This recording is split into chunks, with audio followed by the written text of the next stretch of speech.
Good morning मेरे प्यारे दोस्तों। स्वागत करते हैं आप सभी का आपके अपने YouTube channel OD study point में। तो प्यारे दोस्तों, आज की क्लास में हम लोग सॉल्व करने वाले हैं मैथमेटिक्स के मोस्ट इंपॉर्टेंट टॉप 15 क्वेश्चंस को। डियर स्टूडेंट, इस क्लास के माध्यम से मैं आपको मैथमेटिक्स के 15 क्वेश्चन इस तरीके से कराऊंगा कि जो कि आपके एग्जामिनेशन में पूछे गए हैं या पूछे जाने की पूरी पूरी संभावना है। प्रत्येक क्वेश्चन को डियर स्टूडेंट मैं बिल्कुल कॉन्सेप्ट के साथ आपको बताने वाला हूं, जिससे आपको प्रत्येक क्वेश्चन के कॉन्सेप्ट अच्छी तरीके से समझ में आ सके कि यदि हमको किस टाइप से क्वेश्चन पूछता है एग्जामिनर, तो हमको किस टाइप से उस क्वेश्चन को सॉल्व करना है। बिल्कुल बेहतरीन तरीके से मैं आपको सारे क्वेश्चन को कॉन्सेप्ट के साथ बताने वाला हूं। जो हमारे पुराने स्टूडेंट हैं उनको अच्छी तरीके से पता है कि मैं किसी भी सब्जेक्ट के किसी भी चैप्टर को कितने बेहतरीन कॉन्सेप्ट के साथ पढ़ाता हूँ।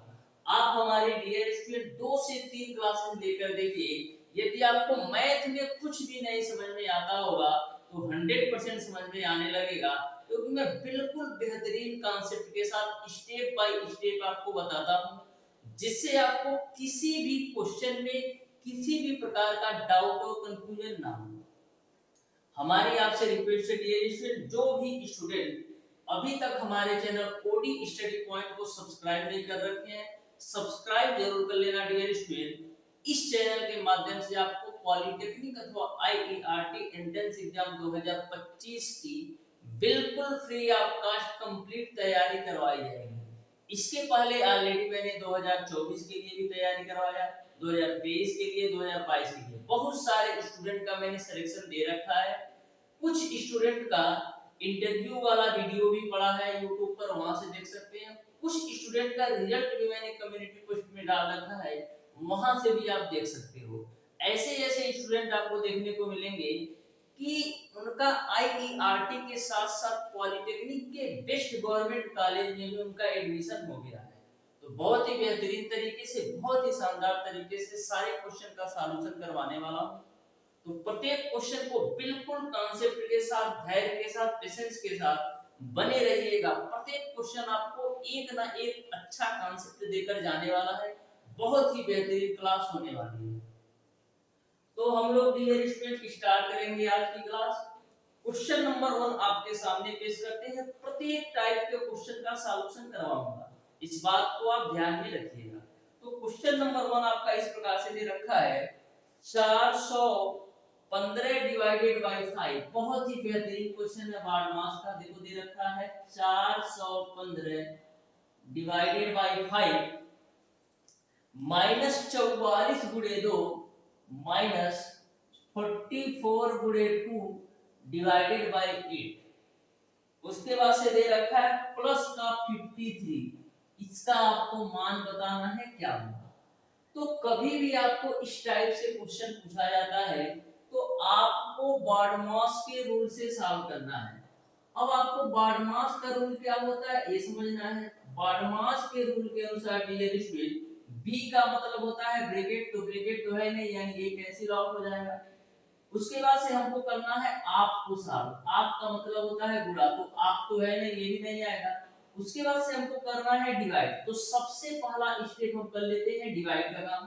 तो यहाँ पर आप 5 से डिवाइड करेंगे तो कितना बचेगा, 5 नंबर थी 40 और 5 तिया 15 माइनस का 44 गुणे 2 डिवाइडेड बाय 8 है ना, तो इसको बट्टे 8 लिख देते हैं, प्लस का 53। मैंने डिवाइड का काम कर लिया। मल्टीप्लाई का काम करना है तो मल्टीप्लाई का भी हम काम कर लेंगे, पहले कैंसिल करके यानी कि डिवाइड करके, फिर ऐड फिर सब्ट्रैक्ट कर लेंगे। तो देखो यहां से 2 से काटो तो जो चौको 8 होता है, 4 से काटोगे तो 11 बार में कटेगा, तो मिलेगा आपको 83 माइनस का 11 प्लस का 53। अब देखो 83 में से 11 घटाओ कितना मिलेगा, तो 3 में से 1 जाएगा 2, 8 में से 1 जाएगा 7, 72 प्लस का 53 कर दो तो कितना मिलेगा, 3 2 5 और 7 5 12, यानी 125 आपको राइट आंसर मिल जाएगा। इस तरीके से क्वेश्चन नंबर 1 का ऑप्शन नंबर जो बी होगा बिल्कुल राइट आंसर होगा। बिल्कुल आपको बारहमास के रूल पर सॉल्व कर देना है। यदि आप इस रूल को फॉलो नहीं करते हैं, इसमें पहले गुणा करके तब भी भाग करते तो भी सही होगा, लेकिन इस रूल को ध्यान में रखते हुए कभी भी ऐसा क्वेश्चन पूछा जाए तो सॉल्व करना है। इसी बिहाफ पर डियर स्टूडेंट हम देखते हैं क्वेश्चन नंबर 2, जो कि आपका बारहमास के रूल पर ही सॉल्व करना है। तो बहुत ही बेहतरीन कॉन्सेप्ट उसका भी है, ध्यान से देखिएगा क्वेश्चन नंबर 2 को। प्रत्येक टाइप के क्वेश्चन लेकर आया हूं, बहुत ही बेहतरीन तरीके से सारे क्वेश्चन का कॉन्सेप्ट मैं आपको बताने वाला हूं। तो क्वेश्चन नंबर 2 आपको दे रखा है 8400 divided by 2, 8400 divided by 2 minus 2100 plus minus 2100 plus 15 गुणे 8, 15 गुणे 8 इसका मान क्या होगा ये आपको बताना है। तो ध्यान से देखना, सबसे पहला काम हमारा क्या है, डिवाइड का, क्योंकि ना तो ब्रैकेट दिया है ना तो आप दिया है। तो सबसे पहले डिवाइड कर देंगे, 2 से डिवाइड करो 8400 को कितना मिलेगा, 2 चौक 8, 2 दूना 4 डबल 0, माइनस का 2100 हो जाएगा। उसके बाद से मल्टीप्लाई करना है, तो 15 बटी कितना होता है, 120 होता है, 120 होता है, ठीक है। अब देखो 4200 में से 2100 घटाओगे तो आपको मिलेगा 2100, और 2100 में 120 जोड़ोगे तो मिल जाएगा आपको 2220 रुपया। यानी कि क्वेश्चन नंबर 2 का जो राइट आंसर होगा वो भी आपका ऑप्शन नंबर बी सही हो जाएगा। ऐसे भी क्वेश्चन आपको एग्जामिनेशन में देखने को मिलेंगे। यदि आप थोड़ा सा हड़बड़ाए, थोड़ा सा जल्दी जल्दी किए तो आपका ऐसा भी क्वेश्चन गलत हो सकता है, जो कि मैक्सिमम 5 सेकंड का क्वेश्चन रहने वाला है। बढ़ते हैं हम डियर स्टूडेंट क्वेश्चन नंबर 3 की तरफ। बहुत ही बेहतरीन तरीके से सारे क्वेश्चन को कराने वाला हूं, आप बिल्कुल शानदार तरीके से प्रत्येक क्वेश्चन के कॉन्सेप्ट को देखिएगा, आपको अच्छी तरीके से सारे क्वेश्चन के कॉन्सेप्ट समझ में आने वाले हैं। तो देखो क्वेश्चन नंबर 3 क्या पूछा है, बोला है एक व्यक्ति की आय व व्यय का जो अनुपात है वो आपका 9:5 है। यदि उस व्यक्ति की आय 27,000 है तो उसकी बचत राशि कितनी है ये आपको बताना है। एक कोई व्यक्ति है जिसका आय व व्यय में अनुपात दे रखा है, आय और व्यय में अनुपात दे रखा है 9:5 में, आय और व्यय में 9:5 में अनुपात दे रखा है। फिर आगे बोला रखा है कि व्यक्ति की आय 27,000 रुपया है। तो व्यक्ति की आय कितना रेशियो है, व्यक्ति की आय जो है डियर स्टूडेंट वो आपका है 9 रेशियो, और 9 रेशियो की वैल्यू आपको दे रखा है 27,000। 9 से काटो तो 3,000 आ जाएगा, यानी एक रेशियो की जो वैल्यू होगी वो आपको मिल गया 3,000 रुपया। आपको क्वेश्चन में बताना क्या है, आपको क्वेश्चन में बताना है कि व्यक्ति की आय, आपको क्वेश्चन में बताना है कि उसकी बचत राशि कितनी है। तो देखो आय कर रहा है 9 रेशियो और व्यय कर रहा है 5 रेशियो। तो 9 रुपया यदि कमा रहा है तो 5 रुपया खर्च कर रहा है, यानी कि 9 रेशियो यदि वो कमा रहा है तो 5 रेशियो खर्चा कर दे रहा है। तो बचत कितना होगा, बचत उसका होगा 4 रेशियो।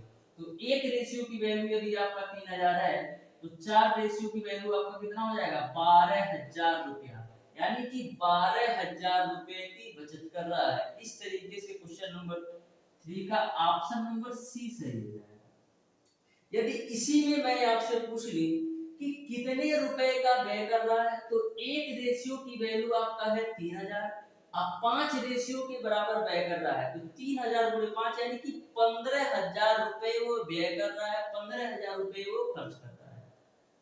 बढ़ते हैं डियर स्टूडेंट क्वेश्चन नंबर 4 की तरफ। बहुत ही बेहतरीन तरीके से सारे क्वेश्चन आपको कराऊंगा, जिससे आपको किसी भी क्वेश्चन पे किसी भी प्रकार का डाउट और कंफ्यूजन ना हो। तो क्वेश्चन नंबर 4 आपका है समांतर श्रेणी 3, 8, 13, 18, 23 डॉट डॉट डॉट का 50वां पद ज्ञात करो। एक आपको समांतर श्रेणी दे रखी है इस तरीके से 3, 8, 13 और 18 डॉट डॉट डॉट का आपको 50वां पद बताना है, क्या होगा। तो बिल्कुल सिंपल सा क्वेश्चन है। तो सबसे पहले ये आपकी एक समांतर श्रेणी है। अब आपके दिमाग में यह क्वेश्चन बन रहा होगा कि समांतर श्रेणी क्यों है, समांतर श्रेणी यानी कि समान अंतर मिलेगा। समांतर श्रेणी का मतलब ये है कि दो संख्याओं के बीच आपको समान अंतर मिलेगा। जैसे 3 और 8 के बीच 5 का अंतर है, 8 और 13 के बीच 5 का अंतर है, 13 और 18 के बीच 5 का अंतर है। तो समांतर श्रेणी का मतलब यही होता है कि दो संख्याओं के बीच का जो अंतर होगा हमेशा समान होगा।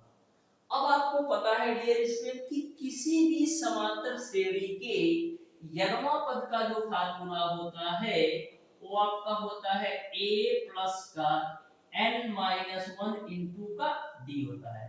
अब a की वैल्यू क्या है? जो आपका प्रथम पद होता है वो आपका a की वैल्यू होती है, यानी a की वैल्यू आपको मिल जाएगा 3। d आपका जो होता है सार्वंतर होता है।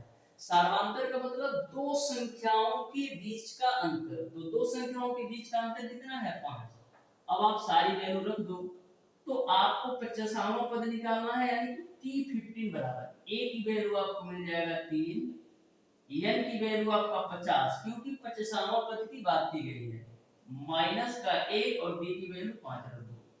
तो यहां से मिल जाएगा 3 प्लस का 49 गुणे 5 करो कितना होगा?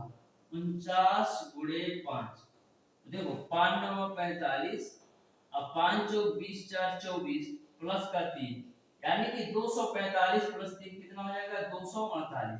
यानी कि श्रेणी का जो 25वां पद होगा 248 होगा। यानी क्वेश्चन नंबर 4 का ऑप्शन नंबर बी सही होगा। श्रेणी का जो 25वां पद होगा वो आपका 248 होगा। बढ़ते हैं डियर स्टूडेंट क्वेश्चन नंबर 5 की तरफ। बहुत ही बेहतरीन कॉन्सेप्ट के साथ सारे क्वेश्चन को मैं आपको बताने वाला हूं, जिससे आपको सारी चीजें अच्छी तरीके से समझ में आ सके। मैं आपको एक चीज बताता हूं डियर स्टूडेंट, 2024 में एक लड़की थी मनीषा, जो कि हमारे से तैयारी कर रही थी, मतलब यूट्यूब प्लेटफॉर्म से तैयारी कर रही थी। तो उसने इस तरीके से तैयारी किया ना डियर स्टूडेंट, उसका गवर्नमेंट पॉलिटेक्निक कानपुर के साथ साथ आईईआरटी में भी मैकेनिकल प्रोडक्शन से उसका एडमिशन हो गया है। इसका मैंने जो चैट भेजी है ना, मैंने ऑलरेडी कम्युनिटी पोस्ट पे डाल रखा है, आप वहां से देख सकते हो। बहुत ही बेहतरीन तरीके से पढ़ाई हुई थी। उसका आईईआरटी में मैकेनिकल प्रोडक्शन से एडमिशन हो गया था, और इसके अलावा गवर्नमेंट पॉलिटेक्निक कानपुर में भी उसको मिल रहा था, लेकिन उन्होंने एडमिशन लिया आईईआरटी कॉलेज में मैकेनिकल प्रोडक्शन से। तो इस तरीके से आप पढ़ाई करो कि पॉलिटेक्निक के साथ साथ आईईआरटी कॉलेज में भी आपको बेस्ट से बेस्ट ब्रांच मिल सके। तो डियर स्टूडेंट हम चलते हैं क्वेश्चन नंबर 5 की तरफ। बोला है कि दो संख्याओं के बीच का जो अनुपात है वो आपका 7:8 है। यदि प्रत्येक संख्या में 4 की वृद्धि कर दी जाए तो अनुपात आपका 9:10 हो जाता है। तो संख्याओं के बीच का अंतर क्या है, ये आपको बताना है।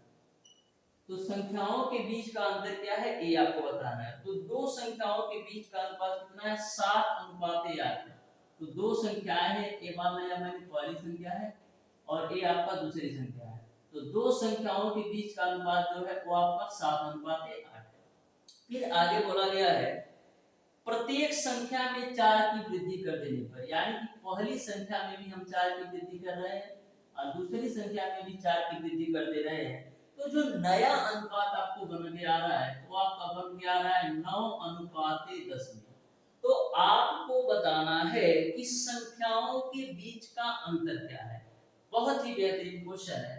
यहाँ पर आप देखिएगा तो रेशियो में जो वृद्धि हो रही है वो कितने की हो रही है? 2 रेशियो की वृद्धि। रेशियो में जो वृद्धि हो रही है 7 से 9, यानी कि 2 रेशियो की वृद्धि हो रही है। यहाँ पर भी आपका 2 रेशियो की वृद्धि हो रही है, यानी कि 8 से 10 हो रही है। यानी कि 2 रेशियो की वृद्धि की वजह से 2 रेशियो की वृद्धि हो रही है कितने पर? 4 बढ़ाने पर। यानी कि यदि हम दोनों संख्याओं में 4 की वृद्धि कर रहे हैं तो 2 रेशियो का वृद्धि हो जा रहा है। यानी कि 2 रेशियो जो है 4 के बराबर है, तो 1 रेशियो की वैल्यू आपका 2 के बराबर हो गया। यहां तक आपको बात समझ में आ गई होगी। आपको बताना है संख्याओं के बीच का अंतर। तो पहली संख्या आपका 7 रेशियो और दूसरी संख्या आपका 8 रेशियो है। तो दोनों के बीच कितने रेशियो का अंतर है? दोनों के बीच आपका 1 रेशियो का अंतर है, और 1 रेशियो की वैल्यू आपका 2 है, यही आपका आंसर हो जाएगा। यानी संख्याओं के बीच का जो अंतर होगा वो आपका 2 हो जाएगा।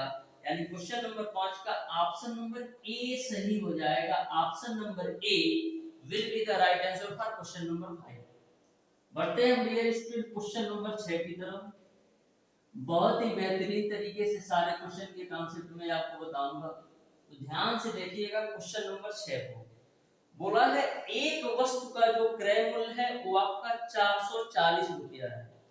यदि लाभ प्रतिशत आपका 18% हो तो आपको लाभ का मूल्य कितना है ये आपको बताना है। एक कोई वस्तु है जिसका क्रय मूल्य आपका 440 रुपया है, यदि लाभ प्रतिशत आपका 18% है तो लाभ कितने रुपए के बराबर है ये आपको बताना है। तो मैंने आपको बताया था कि किसी भी वस्तु का जो क्रय मूल्य होता है वो आपका 100% के बराबर होगा। जैसे मैंने ये मार्कर यदि मैंने 25 रुपया का खरीदा तो इस मार्कर के लिए जो 25 रुपया है वो 100% के बराबर है। जैसे ये आपका व्हाइट बोर्ड है, व्हाइट बोर्ड को मान लीजिए मैंने 1500 रुपया में खरीदा, तो जो 1500 रुपया में मैं खरीद रहा हूँ इसकी कास्ट प्राइस है जो कि 100% के बराबर है। अब 100% की वैल्यू दे रखा है इन्होंने 440। क्या 100% की वैल्यू इन्होंने दे रखा है डियर स्टूडेंट 440, ठीक है। तो यहां से यदि मैं 1% की वैल्यू निकालूं तो कितना आएगा? 1% की वैल्यू निकालोगे तो 440 बटे का 100 मिल जाएगा। बोला है यदि लाभ परसेंटेज जो है वो आपका 18 है तो लाभ कितने रुपए का हुआ ये आपको बताना है। तो 1% की वैल्यू 440 बटे 18 है तो 18% का निकाल लो, तो दोनों साइड हम पूरे 18 कर देते हैं। अब देखो एक जीरो से एक जीरो खुच्चा में, 2 पच्चे 10 और 2 नवा 18, 9 से काटोगे तो 9 चौक 36 और 9 चौक 36 तीन कितना होता है 39 बट्टे का 5। तो इसको कैलकुलेट करो तो 5 सत्ते 35 बचेगा 4 6 5 9 45, ठीक है। फिर 5 गुना 10 यानी कि 79.2 रुपए का लाभ कमा रहे हैं। यानी कि जो 18% का लाभ है वो आपका 79.2 रुपए के बराबर है। इस तरीके से क्वेश्चन नंबर 6 का ऑप्शन नंबर डी सही हो जाएगा। बहुत ही बेहतरीन क्वेश्चन था। सारे क्वेश्चन को बिल्कुल बेहतरीन कॉन्सेप्ट के साथ मैं बताऊंगा, आप बिल्कुल अच्छी तरीके से कॉन्सेप्ट के साथ सारे क्वेश्चन के सॉल्यूशन स्टेप बाय स्टेप देखते जाएंगे।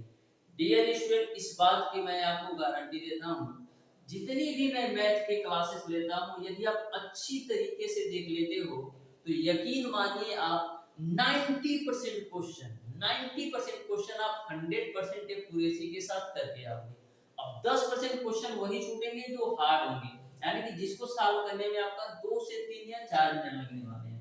यदि आप पूरी क्लास अच्छी तरीके से लेते हो तो 90% क्वेश्चन आपको 100% एक्यूरेसी के साथ सॉल्व करके आओगे। तो क्वेश्चन नंबर 7 को आप ध्यान से देखना। बोला है ए बी और सी की औसत ऊंचाई आपका 185 सेंटीमीटर है, ठीक है।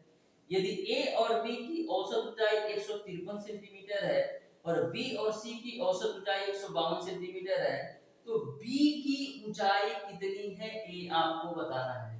बी की ऊंचाई कितनी है ये आपको बताना है। तो सबसे पहले हम करते क्या है, ए बी सी के ऊंचाई का योग निकाल लेते हैं।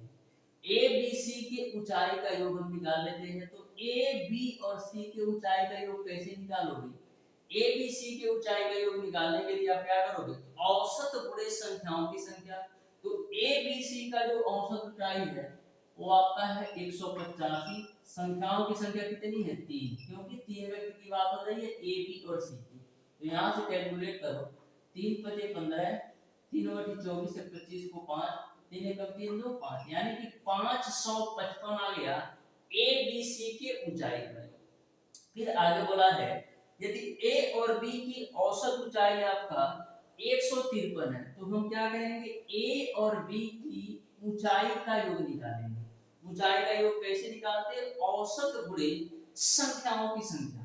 तो औसत आपको दे रखा है 153, संख्याओं की संख्या कितनी है, दो लोगों की बात हो रही है तो यहाँ पर संख्याओं की संख्या 2 हो जाएगी।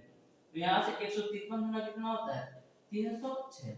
फिर आगे बोल रखा है इन्होंने बी और सी की औसत ऊंचाई जो है वो आपका 152। तो बी और सी के ऊंचाई का योग निकालो कितना आएगा।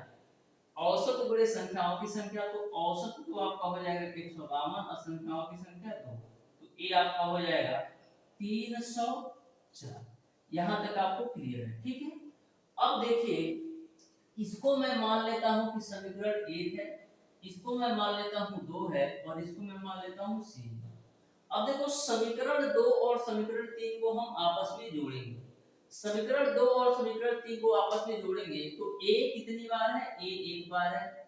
b आपको 2 बार मिलेगा क्योंकि यहां पर भी b है और यहां पर भी b है, तो आपको मिल जाएगा 2b प्लस का c बराबर जोड़ दो तो 304 में 306 जोड़ोगे तो 610 मिल जाएगा। यहां तक आपको क्लियर है। अब देखो a plus 2b plus c की वैल्यू 610 है, a plus 2b plus c की वैल्यू 610 है और a b c की वैल्यू 555 है। तो हम a plus 2b plus c में से a plus b plus c घटा देंगे तो हमको b की वैल्यू पता चल जाएगी, क्योंकि यहाँ पर आपका 2b है और यहाँ पर आपका केवल और केवल b है।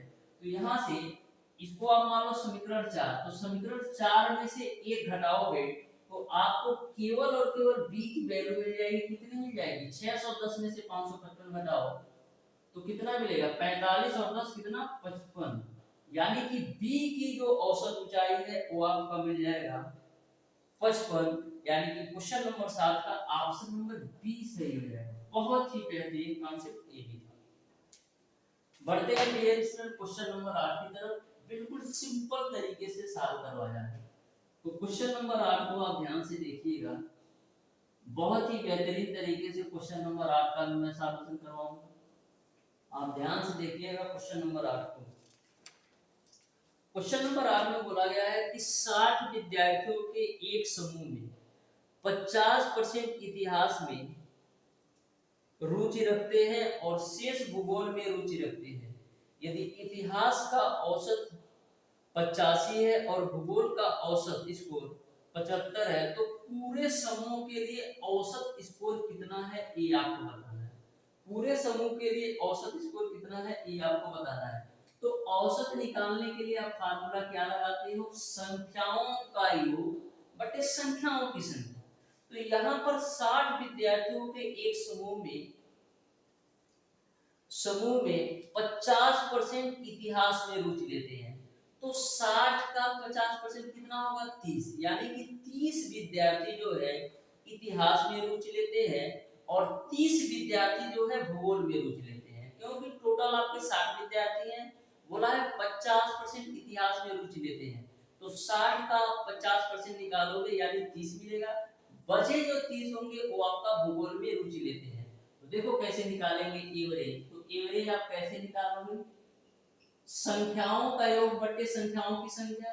तो 30 विद्यार्थी जो है इतिहास में रुचि लेते हैं और इतिहास का जो औसत है वो आपका 85 है और 30 विद्यार्थी भूगोल में रुचि लेते हैं जिसका औसत आपका 75 है। अब संख्याओं की संख्या कितनी आएगी, संख्याओं की संख्या आपका 60 आएगी, क्योंकि 30 इतिहास में लेते हैं और 30 भूगोल में, तो ये आपका 60 हो जाएगा। अब देखो कैलकुलेशन सिंपल कैसे बनाते हैं, 30 आप कॉमन ले लो तो ब्रैकेट में बचेगा क्या, 85 और 75, 85 और 75 जोड़ोगे तो 8 7 15 116 यानी 160 मिल जाएगा, बटे का आपको मिल जाएगा 60, 30 दूना 60, 2 से काटो तो 80 बार में, यानी कि एवरेज जो औसत आएगा वो आपका 80 आ जाएगा। इस तरीके से क्वेश्चन नंबर 8 का ऑप्शन नंबर डी सही हो जाएगा। देखो कितना सिंपल सा क्वेश्चन है, यदि आपको बेसिक कॉन्सेप्ट अच्छी तरीके से पता है। इसीलिए डियर स्टूडेंट मैं आपको हमेशा बोलता हूं कि हमेशा बाबू आप कॉन्सेप्ट पर ध्यान रखो। यदि आप कॉन्सेप्ट को अच्छी तरीके से दिमाग में बैठा लेते हो तो एग्जामिनर कैसे भी किसी भी प्रकार से आपसे क्वेश्चन पूछेगा आप 100% एक्यूरेसी के साथ सॉल्व करके ही आओगे। लेकिन क्वेश्चन को रट कर जाओगे तो नहीं हो पाएगा, क्योंकि हो सकता है आपने रट कर गया हो 2 उसके जगह 6 दे दे, आपने रट कर गया हो 7 उसके जगह 9 दे दे, या आपने प्लस रट कर गया उसकी जगह माइनस दे दे। तो हमेशा कॉन्सेप्ट पर फोकस करो। यदि आप कॉन्सेप्ट अच्छी तरीके से पकड़ लेते हो तो किसी भी तरीके से क्वेश्चन पूछ ले आप 100% सॉल्व करके आओगे। तो बढ़ते हैं डियर स्टूडेंट क्वेश्चन नंबर 9 की तरफ, जो कि बहुत ही बेहतरीन क्वेश्चन है। आप ध्यान से देखिएगा, बहुत ही बेहतरीन क्वेश्चन है, क्वेश्चन नंबर 9। तो क्वेश्चन नंबर 9 में बोला है, वह न्यूनतम संख्या कौन सी है जिसे 15, 80, 20 और 75 से भाग देने पर प्रत्येक स्थिति में 14 शेषफल होता है। किससे 15, 80, 20 और 75 से भाग देने पर प्रत्येक स्थिति में 14 शेषफल बनता है। तो कभी भी यदि आपसे न्यूनतम संख्या की बात की जाए, कभी भी आपसे न्यूनतम संख्या की बात की जाए तो हमेशा आपको एलसीएम निकालना होता है। कब? जब न्यूनतम संख्या की बात की जाए तो एलसीएम निकालना होता है। तो सबसे पहले हम क्या करेंगे, 15, 80, 20 और 75। 15, 80, 20 और 75 का एलसीएम निकाल लेते हैं। तो सबसे पहले हम 5 से डिवाइड करेंगे। 5 या 15, 16 25 80, 5 जो 20, 5 या 15। ठीक है।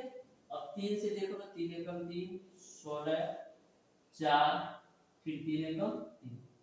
अब डायरेक्ट हम 4 से देख लेते हैं। तो 4 1, 4 जो 16, 4 एकम 4 1, फिर 4 से काट दो 1 1 1 1। अब देखो एलसीएम कितना आ रहा है, तो 5 तिया 15, अब 15 चौको 60, और 60 चौको कितना होगा, देखो 5 तिया 15 और 15 चौको 60। कुछ ना कुछ गड़बड़ हो रहा है, है ना। यहाँ पर 5 से काटोगे 75 को तो 15 आएगा, ठीक है, यही गड़बड़ हो रहा था। ठीक है। अब 3 से काटोगे तो यहाँ पर आपका आ जाएगा 3 25 15, ठीक है ना। ओ अब देखो सही कर लेते हैं, कोई बात नहीं। ठीक है, 5 से काट लो तो 1 16, 4 5 एकम 5, फिर 4 से काट लो 4 एकम 4 1, 4 चौक 16 1, फिर 4 से काट लो 1 1 1 1। ठीक है। अब देखो 5 तिया 15, अब 15 पचे 75, अब 75 चौका आपका होता है 300, 300 का गुणा 4 में करोगे तो आपको मिल जाएगा 1200। ठीक है ना। हो देखो 5 तिया 15, अब 15 पचे 75, अब 75 चौका कितना होता है 300, और 300 का गुणा 4 में करोगे 1200 मिलेगा। अब शेषफल कितना छोड़कर जाता है, शेषफल आपका 14 देकर जाता है, तो इसी में 14 ऐड कर लो तो 1214 जो होगा वो संख्या होगी जिसे 15, 80, 20 और 75 से भाग देने पर प्रत्येक स्थिति में 14 शेषफल देकर जाएगा। यानी कि क्वेश्चन नंबर 9 का ऑप्शन नंबर सी सही है। बहुत ही बेहतरीन क्वेश्चन ये भी था। ऐसे क्वेश्चन अक्सर आपके एग्जामिनेशन में पूछे जाते हैं। तो बढ़ते हैं हम क्वेश्चन नंबर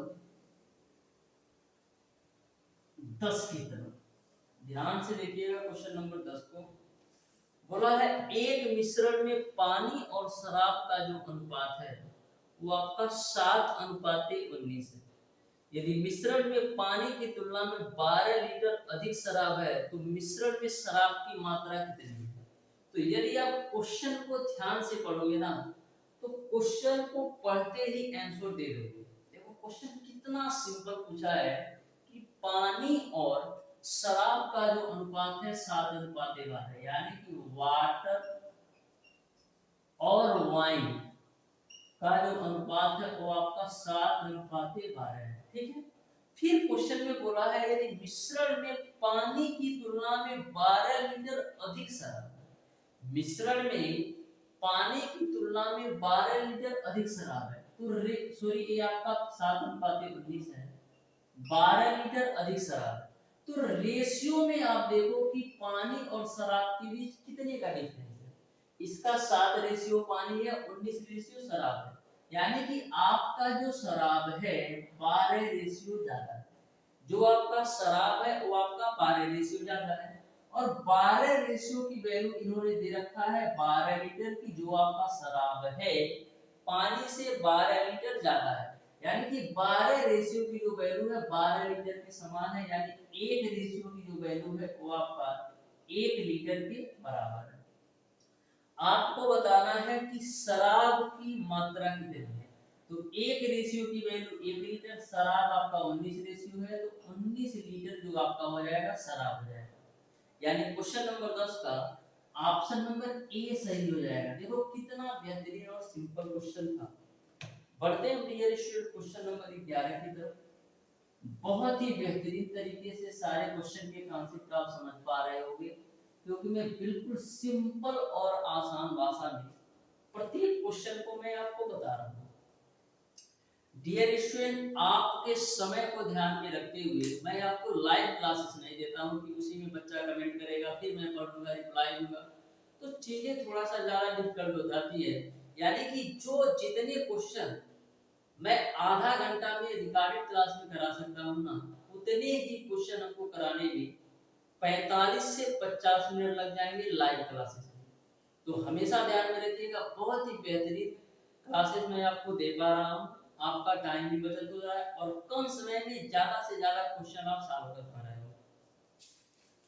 तो क्वेश्चन नंबर 11 को आप ध्यान से देखना। बोला है 25% की छूट देने के बाद एक वस्तु 5550 रुपए में बेची गई है, तो वस्तु का अंकित मूल्य कितना है ये आपको बताना है। एक 25% की छूट देने के बाद एक वस्तु को 5550 रुपए में बेची जाती है, तो वस्तु का अंकित मूल्य बताना है। तो मैंने आपको बताया था कि कोई भी चीज अपने आप में 100% होती है। बोला है अंकित मूल्य पर, यानी कि जो मूल्य अंकित किया गया है, जो मूल्य लिखा गया है वस्तु पर, उस पर 25% छूट देने के बाद उस वस्तु की जो मूल्य आती है वो आपका 5550 रुपया है। तो 100% उस वस्तु का अंकित मूल्य था, 100% उस वस्तु का क्रय मूल्य था, उस पर 25% छूट देता है। यानी कि 100% पर यदि वो 25% छूट देता है, यानी कि 75% उसको चुकाना पड़ता है उस वस्तु को खरीदने के लिए। और 75% की जो वैल्यू है वो आपका 5550 रुपए के बराबर है। यहाँ तक आपको क्लियर है, क्योंकि 25% की छूट देता है तो 100 पे 25% छूट 75% के बराबर होगा, और 75% की वैल्यू इन्होंने दे रखा है 5550 रुपए। तो सबसे पहले हम काट ही लेते हैं। 5 15 होता है ना 75, ठीक है। 5 एकम 5, 5 एकम 5, 5 एकम 5 0, फिर 15 से काटे हो तो 15 छक्का 90, ठीक है। 15 छक्का 90, फिर बचेगा आपका कितना बचेगा 15 छक्का 90, 111 में से 90 घटाओ तो आपको मिलेगा 21 0। और सिंपल कर लेते हैं, ज्यादा डिफिकल्ट हो जा रहा है, ठीक है। तो देखो 5 से काटेंगे तो 15 पचे 75, 5 एकम 5, 5 एकम 5, 5 एकम 5 0, 3 से काट लो 3 पचे 15, 3 3 का 9, 3 7 0, फिर 5 से काट लो तो 5 7 35 और 5 चौक 20, यानी एक रेशियो की जो वैल्यू है वो आपका 74 रुपए है। एक रेशियो की जो वैल्यू है, सॉरी 1% की जो वैल्यू है वो आपका कितना है 74 रुपया है। आपको बताना है अंकित मूल्य कितना है, तो वस्तु का अंकित मूल्य कितना है 100% के बराबर। तो 100% की वैल्यू निकालने के लिए क्या करेंगे, दोनों साइड 100 से गुणा कर दो तो मिल जाएगा आपको 7400 रुपया। यानी वस्तु का जो अंकित मूल्य है वो आपका 7400 रुपया होगा। यानी क्वेश्चन नंबर 11 का ऑप्शन नंबर डी सही हो जाएगा। बढ़ते हैं क्वेश्चन नंबर 12 की तरफ, जो कि साधारण एवं चक्रवृद्धि ब्याज का क्वेश्चन है। एक स्टूडेंट था जो कि कुछ बोल रहा था कि सर साधारण और चक्रवृद्धि ब्याज फिर से पढ़ा दीजिए। तो डियर स्टूडेंट, मैंने ऑलरेडी 2024 के लिए और 2025 के लिए पढ़ा रखा है। फिर भी जो भी मैं टॉप 20 या टॉप 15 या मिक्स क्वेश्चन की सीरीज लेकर आता हूँ, उसमें भी मैं आपको साधारण एवं चक्रवृद्धि ब्याज पर क्वेश्चन सॉल्व करवा देता हूँ। फिर भी यदि आपको डाउट या कंफ्यूजन हो तो आप हमसे कांटेक्ट कर सकते हैं। मैं बिल्कुल बेहतरीन तरीके से आपको साधारण एवं चक्रवृद्धि ब्याज के सारे डाउट क्लियर कर दूंगा। तो क्वेश्चन नंबर 12 आपका है डियर स्टूडेंट, 20,000 रुपए की मूलधन पर 9% वार्षिक चक्रवृद्धि ब्याज की दर से 2 वर्ष बाद धनराशि कितनी होगी ये आपको बताना है। यानी कि 2 वर्ष बाद मिश्र धन कितना हो जाएगा ये आपको बताना है। तो चक्रवृद्धि मिश्र धन कैसे निकालते हो? चक्रवृद्धि मिश्र धन बराबर आपका होता है मूलधन 1 प्लस r अपान 100 पावर n होता है, ठीक है। तो यहाँ पर मूलधन की जो वैल्यू दे रखा है वो आपको कितना दे रखा है 20,000, ठीक है। r की वैल्यू 9 बटे 100 और समय का मान इन्होंने दे रखा है 2 वर्ष, ठीक है ना। हो यहाँ तक आपको क्लियर है। इसी को कैलकुलेट कर लो तो मिल जाएगा आपको 20,000। इसको कैलकुलेट करोगे तो 109 बट्टे का 100 गुणे 109 बट्टे का 100, 4 जीरो से 4 जीरो काट दो तो 109 गुणे 109 गुणे 2 करोगे तो आपको 23,762 रुपए मिल जाएगा। 23,762 रुपए मिल जाएगा। इसको आप कैलकुलेट कर लीजिएगा। यानी क्वेश्चन नंबर 12 का ऑप्शन नंबर सी सही है। सेम कॉन्सेप्ट पर यानी कि साधारण एवं चक्रवृद्धि ब्याज पर एक क्वेश्चन और देखता हूं, बिल्कुल बेहतरीन क्वेश्चन है, आप बिल्कुल ध्यान से समझिएगा। क्वेश्चन नंबर 13, तो ध्यान से देखिएगा क्वेश्चन नंबर 13 को कैसे सॉल्व करना है, ठीक है। ये आपका 13 है तो 13 बना देना, ठीक है। देखो बोला है कि एक निश्चित अवधि के लिए 10% प्रतिवर्ष की दर पर रुपया 1800 पर चक्रवृद्धि ब्याज 378 रुपया है, तो समय का मान कितना होगा ये आपको बताना है। यानी कि क्वेश्चन नंबर 13 में आपको समय की वैल्यू दे बताना है। तो यहाँ पर मूलधन दे रखा है 1800 और जो चक्रवृद्धि ब्याज दे रखा है वो आपका 378। तो यदि मैं मूलधन में चक्रवृद्धि ब्याज जोड़ दूं तो हमको चक्रवृद्धि मिश्र धन मिल जाएगा। यानी 1800 में 378 जोड़ोगे तो कितना मिल जाएगा 2178। यानी कि जो आपका 2178 है ये आपका मिश्र धन मिल गया, क्योंकि मूलधन भी पता है और चक्रवृद्धि ब्याज भी पता है, तो दोनों को ऐड किया तो चक्रवृद्धि मिश्र धन 2178। मूलधन की वैल्यू आपका है 1800, 1 प्लस r की वैल्यू है 10 डिवाइडेड बाय 100 और n की वैल्यू आपका है 200। तो यहाँ से 2178 बट्टे का 1800 नीचे लाओ तो 1800 हो गया। यहाँ पर 0 से 0 कैंसिल, 10 से 15 से 11 बट्टे 10 का होल स्क्वायर, तो आप क्या लिख दोगे 121। सॉरी सॉरी सॉरी सॉरी, यहाँ पर समय का मान नहीं दिया है बाबू, तो समय का मान n ही रखो, ठीक है। इसको आप सही कर लीजिएगा। तो 10 से 15 से 11 बट्टे 10 की पावर n होगा, ठीक है ना। समय की वैल्यू नहीं पता है तो 10 से 15 से 11 बट्टे 10 की पावर n हो जाएगा। इसको काट पीट करो तो 3 छक्का 18, 3 सत्ते 21, फिर बचेगा आपका 3 दूना 6, 3 छक्का 18, ठीक है। 6 से काटे हो तो 6 कम 6, 6 दूना 12, 6 कम 6, 6 कम 6 डबल 0, यानी 121 बट्टे 100 मिल जाएगा। 121 बट्टे 100 को आप क्या लिख सकते हो 11 बट्टे 10 का होल स्क्वायर बराबर 11 बट्टे 10 की पावर n। अब देखो दोनों जगह आधार समान हो गए, दोनों जगह आधार समान हो गए तो घातों की तुलना करेंगे तो n की वैल्यू आपको मिल जाएगी 2 वर्ष, यानी n का जो मान होगा वो आपका 2 वर्ष होगा। इस तरीके से क्वेश्चन नंबर 13 का आपका n की जो वैल्यू आएगी वो आपका 2 वर्ष होगा। अब एक क्वेश्चन मैं आपको बताने वाला हूं जो कि आपका है क्वेश्चन नंबर 14।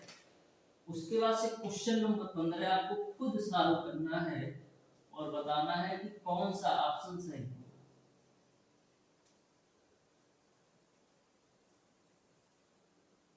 तो क्वेश्चन नंबर 14 आपका है कि 4 क्रमागत विषम संख्याओं का जो योग है 160 है, तो सबसे छोटी संख्या बताना है।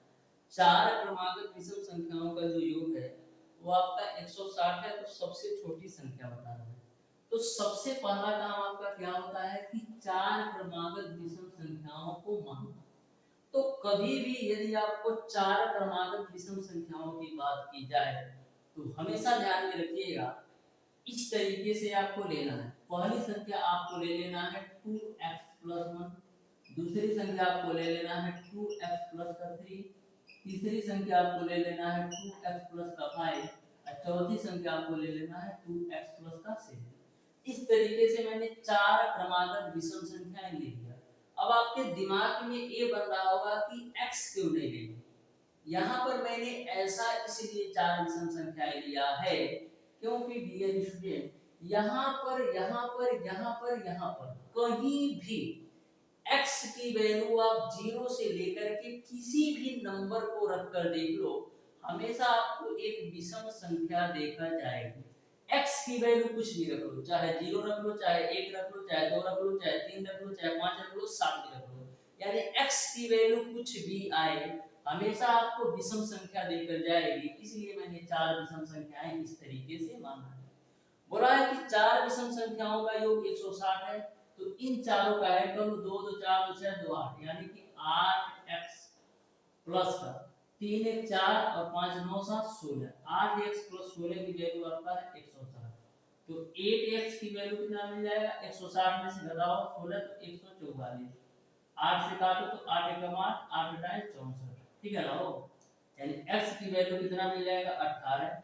सबसे छोटी संख्या बताना है तो सबसे छोटी संख्या कितना है 2x प्लस 1, x की वैल्यू 18 में रखोगे तो 37 मिल जाएगा। यानी कि जो सबसे छोटी संख्या होगा विषम संख्या वो आपका 37 होगा। यानी क्वेश्चन नंबर 14 का ऑप्शन नंबर बी सही हो जाएगा। एक क्वेश्चन मैं आपको होमवर्क का देता हूं, इसको आप अच्छी तरीके से सॉल्व करके बताइएगा कौन सा ऑप्शन सही होगा। तो होमवर्क का क्वेश्चन आपका इस प्रकार से है कि आपको यदि दे रखा हो cos थीटा बराबर 4/5, ठीक है, cos थीटा बराबर आपको 4/5 दे रखा है, और जो थीटा की वैल्यू है डियर स्टूडेंट 0 से तो अधिक है लेकिन 90 डिग्री से कम है। जो थीटा की वैल्यू है 0 से अधिक है लेकिन 90 से कम है, तो आपको बताना है कि 3 cos थीटा प्लस का 2 cosec theta divided by 4 sin theta minus cos theta, 4 sin theta minus cos theta का मान क्या होगा ये आपको बताना है। तो यह आपका क्वेश्चन नंबर जो 15 है, इसको कैलकुलेट करके बताइएगा कौन सा ऑप्शन सही होगा। यदि cos थीटा बराबर 4/5 हो और थीटा की वैल्यू 0 और 90 के बीच हो तो आपको 3 cos theta plus 2 cosec theta divided by 4 sin theta minus cos theta का मान क्या आएगा ये आपको बताना है। तो प्यारे दोस्तों आज की क्लास आपको कैसी लगी कमेंट बॉक्स में कमेंट करके जरूर बताइएगा कि आपको क्लास में कहां पर किस टॉपिक में किस तरीके से वीडियो क्वालिटी में ऑडियो क्वालिटी में कहां पर कौन सी प्रॉब्लम है, आप हमें सजेस्ट जरूर करिएगा जिससे हम उसको और सुधारने का प्रयास करें। तो डियर स्टूडेंट मिलते हैं नेक्स्ट क्लास में, तब तक के लिए धन्यवाद।